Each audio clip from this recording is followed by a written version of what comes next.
Horton Hears a Who. Another one of Dr. Seuss's books.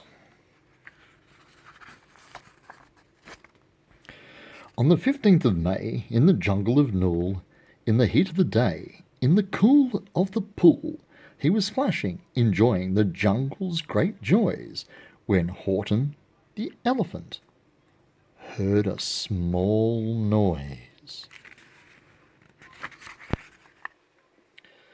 So Horton stopped splashing. He looked towards the sound. That's funny, thought Horton. There's no one around. Then he heard it again. Just a very faint yelp, as if some tiny person were calling for help. "I'll help you," said Horton. "But who are you? Where?" He looked and he looked. He could see nothing there but a small speck of dust blowing past through the air.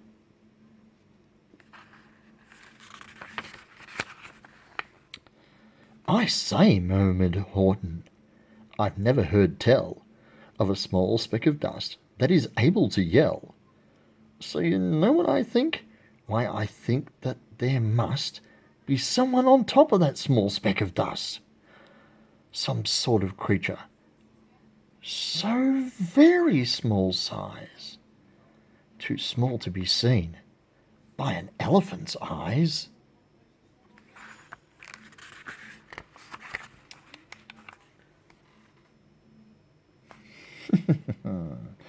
Some poor little person who's shaking with fear that he'll blow in the pool.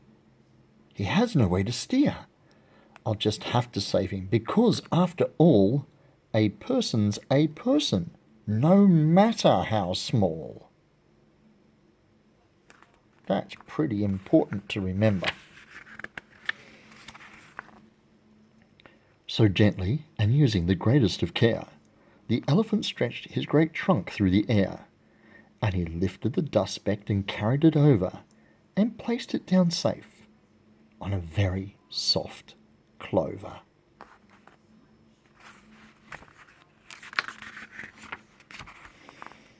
"Harumph," said a voice. 'Twas a sour kangaroo, and the young kangaroo in her pouch said, "Harumph," too. "Why, that sack is as small as the head of a pin. A person on that? Why, there never has been."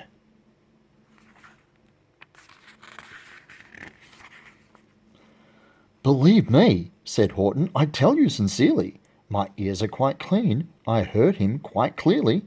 I know there's a person down there, and what's more, quite likely there's two, even three, even four. Quite likely a family for all that we know, a family with children just starting to grow.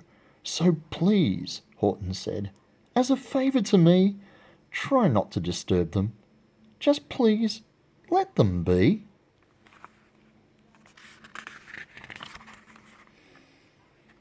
"I think you're a fool," laughed the sour kangaroo, and the young kangaroo in her pouch said, "Me too.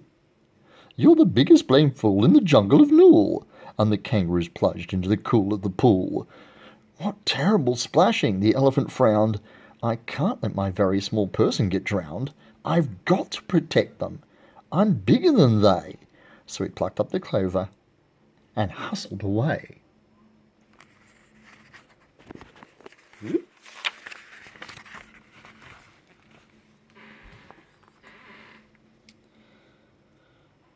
Through the high jungle treetops, the news quickly spread.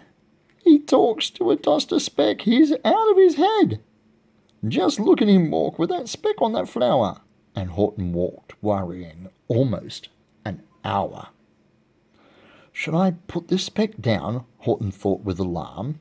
"If I do, these small persons may come to great harm. I can't put it down, and I won't, after all. A person's a person, no matter how small." Good on you, Horton.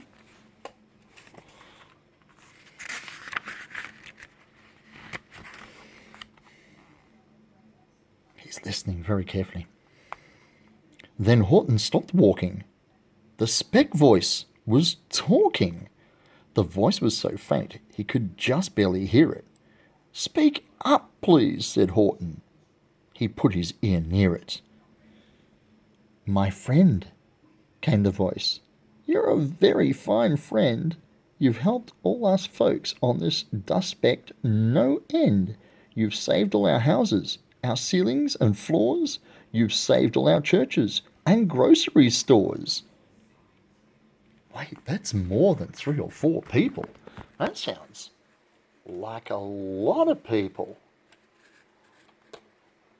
We should turn the page and see what happens.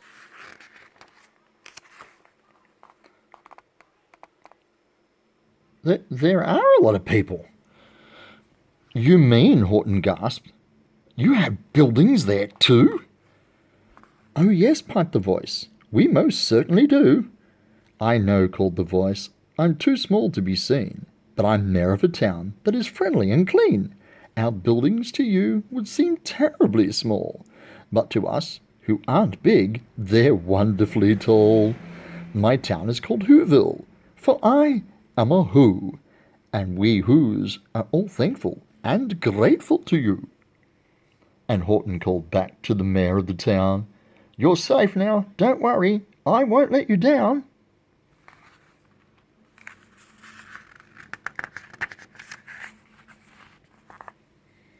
But just as he spoke to the mayor of the speck, 3 big jungle monkeys climbed up on Horton's neck. The Wickersham brothers came shouting, "What rot! This elephant's talking to Whos who are not. They aren't any Whos, they don't have a mayor, and we're going to stop this nonsense. So there!" Nasty Wickersham brothers, who for some reason have funny accents. They snatched Horton's clover. They carried it off to the black-bottomed eagle named Vladikoff, a mighty strong eagle, a very swift wing. And they said, "Will you kindly get rid of this thing?" And before the poor elephant could even speak, that eagle flew off with the flower in his beak. Oh, no, that is not good.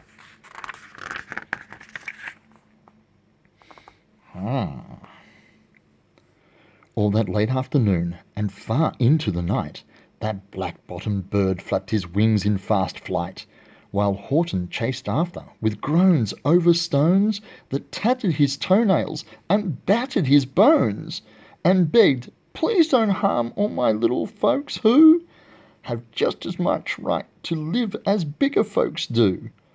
But far, far behind him that eagle kept flapping, and over his shoulder called back, "Quit your yapping! I'll fly the night through. I'm a bird, I don't mind it, and I'll find this tomorrow. I'll hide this tomorrow, where you'll never find it." Oh, cruel, nasty bird. Nasty. Oh, that doesn't look good. And at 6:56 the next morning he did it.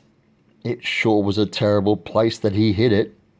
He let that small clover drop somewhere inside of a great patch of clovers 100 miles wide. "Find that," sneered the bird. "But I don't think you'll fail. But I think you will fail." And he left with a flip of his black-bottomed tail. I don't like that bird. A nasty piece of work. "I'll find it," cried Horton. "I'll find it or bust. I shall find my friends on my small speck of dust." And clover by clover by clover with care, he picked up and searched them and called, "Are you there?" But clover by clover he found that the one that he sought was just not around. And by noon poor old Horton, more dead than alive, had picked, searched, and piled up 9,005. Wow.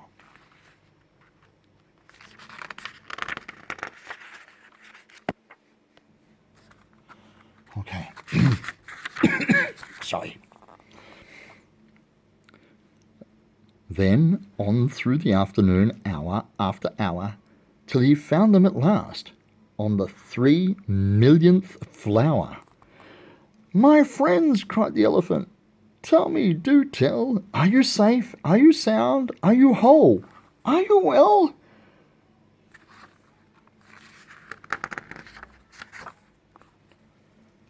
"Oh, it looks like some damage has been done. Their flowers are broken, the clock's got springs missing, the umbrella's broken, and there's lots of bricks missing." Okay. From down on the speck came the voice of the mayor. "We've really had trouble, much more than our share. When that black-bottomed birdie let go and we dropped, we landed so hard that our clocks have all stopped. Our teapots are broken, our rocking chairs smashed, and our bicycle tires all blew up when we crashed. So Horton, please," pleaded the voice of the mayor, "will you stick by us Who's while we're making repairs?" "Of course," Horton answered. "Of course I will stick. I'll stick by you small folks, through thin and through thick." Good on ya, Horton. You're a good bloke. Well, a good elephant. Harumph. Harumph the voice. Oh, I know who that is. It's the sour kangaroo again. "For almost 2 days you've run wild and insisted on chatting with persons who never existed. Such carrying-ons in our peaceable jungle. We've had quite enough of your bellowing bungle. And I'm here to state," snapped the big kangaroo, "that your silly nonsensical game is all through." And the young kangaroo in her pouch said, "Me too." Of course he did.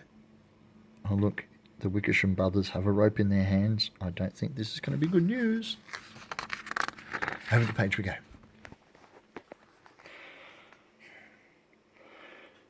"With the help of the Wickersham brothers and dozens of Wickersham uncles and Wickersham cousins and Wickersham in-laws whose helps I've engaged, you're going to be roped. You're going to be caged. And as for your dust speck, ha! That we shall boil in a hot steaming kettle of bezel nut oil." "Boil it?" gasped Horton. "Oh, that you can't do. It's all full of persons. They'll prove it to you."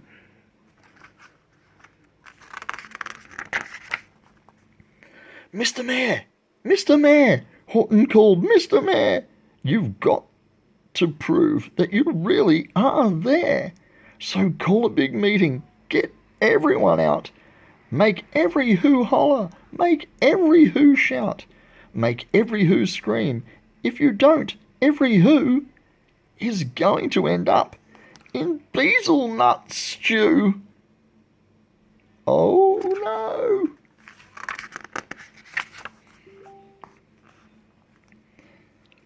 Look, he's getting them all together. He's making them all sing. He's getting them all together. Okay. "And down on the dustbag, the scared little mare quick called a big meeting in the Whoville town square, and his people cried loudly. They cried out in fear, 'We are here! We are here! We are here! We are here!'"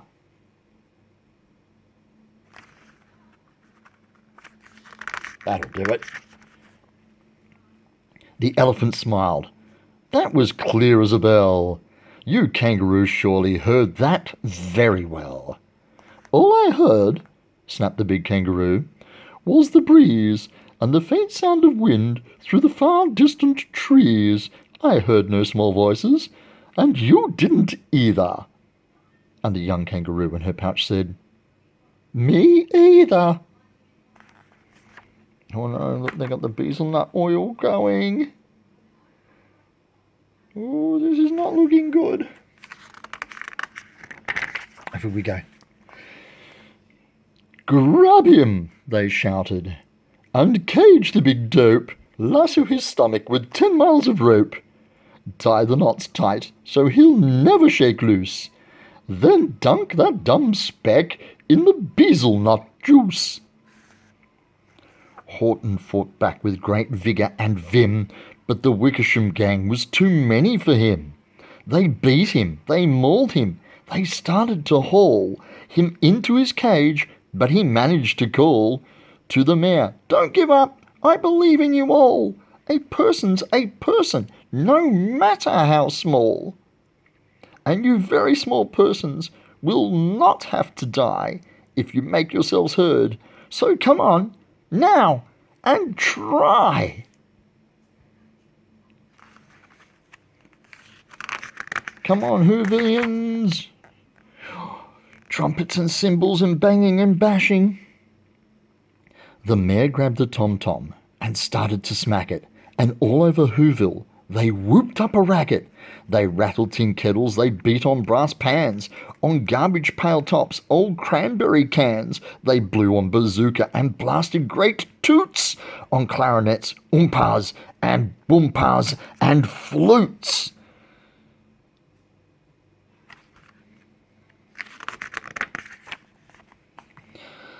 Great gusts of loud racket rang high through the air. They rattled and shook the whole sky, and the mayor called up through the howling mad hullabaloo, "Hey, Horton, how's this? Is our sound coming through?" And Horton called back, "I can hear you just fine, but the kangaroo's ears aren't as strong, quite as mine. They don't hear a thing.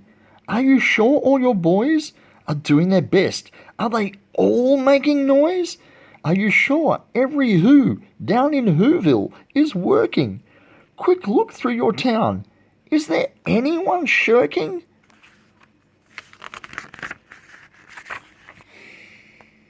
Through the town rushed the mayor from the east to the west, but everyone seemed to be doing his best. Everyone seemed to be yapping or yipping. Everyone seemed to be beeping or bipping. But it wasn't enough, all this ruckus and roar. He had to find someone to help make them more. He raced through each building. He searched floor to floor. And just as he felt he was getting nowhere and almost about to give up in despair, he suddenly burst through a door, and that mayor discovered one shirker quite hidden away in Fairfax Apartments, apartment 12J, a very small shirker named Jojo was just standing, and bouncing a yo-yo, not making a sound, not a yip, not a chirp. And the mayor rushed inside, and he grabbed the young twerp.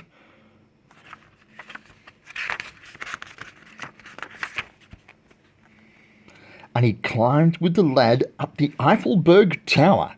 "This," cried the mayor, "is your town's darkest hour. The time for all who have blood that is red to come to the aid of their country," he said. "We've got to make noises in greater amounts, so open your mouth, lad, for every voice counts." Thus he spoke as he climbed. When they got to the top, the lad cleared his throat and he shouted out, "Yop!" And that yop, that one small extra yop, put it over. Finally, at last, from that speck on that clover, their voices were heard. They rang out clear and clean, and the elephant smiled. "Do you see what I mean? They've proved they are persons no matter how small, and their whole world was saved by the smallest of all." "How true! Yes, how true," said the big kangaroo. "And from now on, you know what I'm planning to do? From now on, I'm going to protect them with you." And the young kangaroo in her pouch said, "Me too." From sun in the summer, from rain in its fallish, I'm going to protect them, no matter how smallish. The end.